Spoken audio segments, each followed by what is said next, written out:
абай құнанбаев күз. Сор болып түсі суық қаптайды аспан. Күз болып дымқыл тұман жерді басқан, білмеймін тойғаны ма, тоңғаны ма. Жылқы ойнап биік қашқан, тай жарысқан, жасыл шөп, бәйшешек жоқ бұрынғыдай. Жастар күлмес, жүгірмес, балалар шулай. Қайраша шал кемпірдей түсі кетіп, жапырағынан айырылған ағаш қурай. Біреу мама сапсиды салып үйін, салбыраңқы тартыпты жыртық киім. Енесіне ертіп шуда жібін, жас қатында жыртылған жамайды үйін. Қаз тырна қатарланып қайтса бермен, астында ақ шомшы жүр ол бір керуен. Қай ауылды көрсеңде жабырқаңқы, күлкі ойын көрінбейді сейіл-серуен.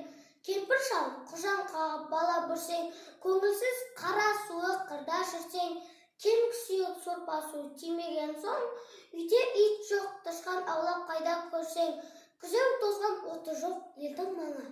Тұман болар жел соқса шаң тозан, от жақпаған үйінің сұры қашып, ыстан қорқан қазақтың құрсын заңы.